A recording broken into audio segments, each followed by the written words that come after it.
Hello friends, মিঠুর পাকশালায় আপনাদের সবাইকে স্বাগত। আজ আমি মাত্র দুটো উপকরণ দিয়ে ভীষণই টেস্টি একটা রেসিপি আপনাদের সাথে শেয়ার করছি। তো সেই জন্য প্রথমে একটা কড়াই বসিয়ে দিয়েছি, তাতে 2 চা চামচ পরিমাণে সরষের তেল নিয়েছিলাম, তাতে হাফ টিস্পুন পরিমাণে গোটা জিরে ফোড়নে দিয়েছিলাম।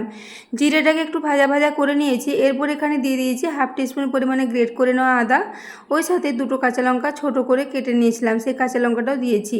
এরপর আদা ও কাঁচা লঙ্কাটাকে একটু তেলের মধ্যে ভেজে নিলাম। এরপর এখানে দিয়ে দিয়েছি 1 চা চামচ ভর্তি করে তিল।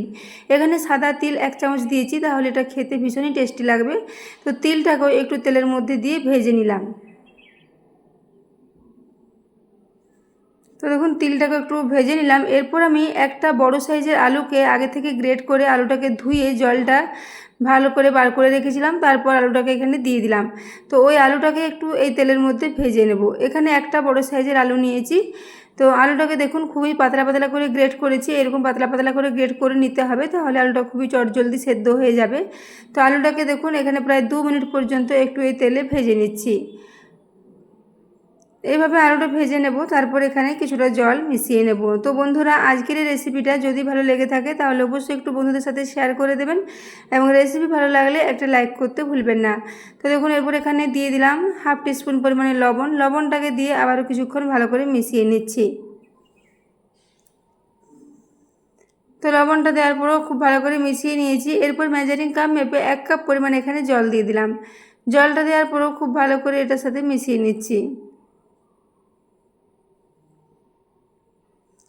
জলটা দেওয়ার পর খুব ভালো করে মিশিয়ে নেব, তারপর এটাকে খুব ভালো করে একটু ফুটিয়ে নেব, এবং এটাকে ঢাকা দিয়ে 1 থেকে 1.5 মিনিটের জন্য একটু রেখে দেবো, যাতে আলুটা খুব ভালো মতো সেদ্ধ হয়ে যায়। তো ঢাকা দিয়ে প্রায় 2 মিনিটের মতো রেখে দিয়েছিলাম। 2 মিনিট পর ঢাকাটা খুলে নিলাম। এখন আলুটা খুব ভালো মতো সেদ্ধ হয়ে গেছে। দেখুন আলুটা খুব ভালো মতো সেদ্ধ হয়ে গেছে। আমি আবার সমস্ত কিছু নাড়াচাড়া করে মিশিয়ে নিলাম। এরপর এখানে দিয়ে দেবো হাফ কাপ পরিমাণে সুজি।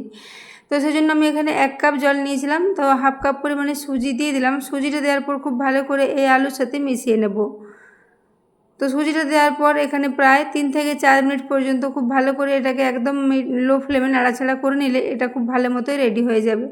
আলুটা খুব ভালো মতো সেদ্ধ হয়ে গেছে, সেই জন্য আলুটা খুব ভালো মতো এর সাথে মিশে যাবে, কোনো রকম অসুবিধে হবে না। তো এইভাবে আমি দেখুন এটাকে 3 থেকে 4 মিনিট ধরে নাড়াচাড়া করতে করতে খুব ভালো করে একটা বেশ ডো মতো করে রেডি করে নিচ্ছি।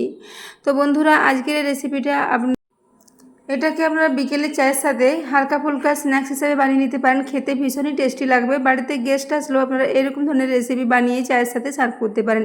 খেতে এটা দুর্দান্ত লাগে। তো এরপর এটাকে ঢাকা দিয়ে গ্যাস অফ করে 2 মিনিটের জন্য একটু রেখে দিয়েছিলাম গ্যাসের ওপর। তারপর এটাকে নামিয়ে নিচ্ছি। তো এরপর একটা থালার উপর নিয়ে নিচ্ছি, তারপর এটাকে কিছুক্ষণ ছড়িয়ে দিয়ে ঠান্ডা করে নেব।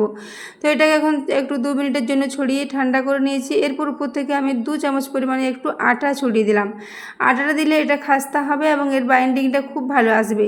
তো সেই জন্য 2 টেবিল চামচ পরিমাণে আটা দিয়ে দিয়েছি। আটাটা দেওয়ার পর খুব ভালো করে এর সাথে মিশিয়ে নেব। এরপর এটাকে এরকম মাখতে মাখতে একটা বেশ মসৃণ ডো মতো রেডি করে নেব। তো দেখুন এটাকে এইভাবে খুব ভালো করে একটা বেশ ডো টাইপের রেডি করে নিয়েছি। তো দেখুন এটা এখন একদমই রেডি হয়ে গেছে। এরপর হাতটা পরিষ্কার করে ধুয়ে নেব, তারপর হাতে একটু তেল লাগিয়ে নেব। তো দেখুন এরপর হাতটা খুব ভালো করে তেল লাগিয়ে নিয়েছি। এরপর এখান থেকে খুবই অল্প পরিমাণে একটু করে মিশ্রণ নেব, আর হাতে করে এইভাবে একটু গোল গোল করে এগুলোকে রেডি করে নেব। এগুলো এইভাবে তৈরি করলে ভীষণই খাস্তা ও মুচমুচে মতো রেডি হবে। বাচ্চারা তো এরকম ধরনের রেসিপি ভীষণই পছন্দ করবে, তাই এগুলো আপনারা বাড়িতে অবশ্যই ট্রাই করতে পারেন। খেতে দুর্দান্ত লাগবে। তো দেখুন এরপর অল্প করে মিশ্রণ নিচ্ছি, আর এভাবে একটু করে গোল গোল করে এগুলোকে রেডি করে নিচ্ছি। তো বন্ধুরা, আজকের এই রেসিপিটা যদি ভালো লেগে থাকে তাহলে অবশ্যই চ্যানেলটি সাবস্ক্রাইব করে আমার পাশে থাকবেন, এবং পাশে থাকা বেল আইকনটি অবশ্যই প্রেস করে রাখবেন, তাহলে আমি যে কোনো নোটিফিকেশানই ছাড়ি না কেন তার সবার আগে আপনার কাছে পৌঁছে যাবে। তো দেখুন এখানে সবগুলোই গোল গোল করে রেডি করে নিয়েছি।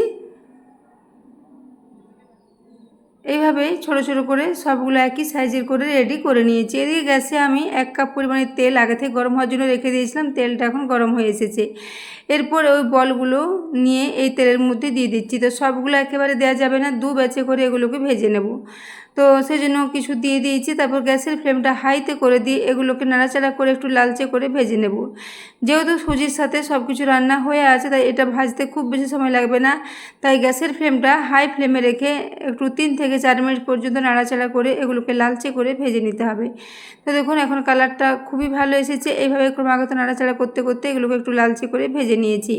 তারপর এর মধ্যে এক্সট্রা তেলটাকে একটু ঝরিয়ে নেব, তারপর এগুলোকে তুলে নিচ্ছি। তো বন্ধুরা, আজকের রেসিপিটা বানিয়ে নেওয়া ভীষণই সহজ, খুবই চটজলদি এটা রেডি হয়ে যায়। তো আজকের রেসিপিটা কেমন লেগেছে কমেন্টে জানাতে ভুলবেন না। তো দেখুন একে একে সবগুলোই তুলে নিচ্ছি।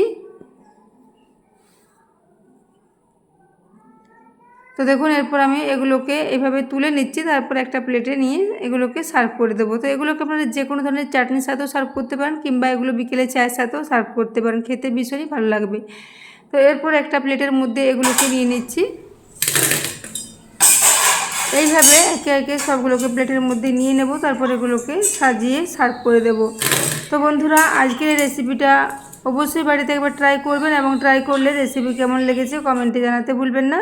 তো দেখুন এরপর একটা আওয়াজটা আপনাদের দেখিয়ে দিচ্ছি উপর থেকে কতটা খাস্তা ও মুচমুচে মতো এগুলো রেডি হয়েছে। উপর থেকে ভীষণই খাস্তা এবং ভেতরটা খুবই নরম। তো বন্ধুরা, আজকের রেসিপিটা ভালো লেগে থাকলে একটা লাইক করতে ভুলবেন না। তো দেখুন এরপর এগুলোকে আমি আওয়াজটা আপনাদের দেখিয়ে দিলাম, এবং এরপর ভেতরটা দেখুন কতটা নরম আছে, এবং উপরটা খুবই খাস্তা এবং ভেতরটা খুবই নরম। তো বন্ধুরা, আজকের এই রেসিপিটা এতক্ষণ পর্যন্ত দেখার জন্য আপনাদের অশেষ ধন্যবাদ। আবারও চলে আসবেন নিত্য নতুন রেসিপি নিয়ে।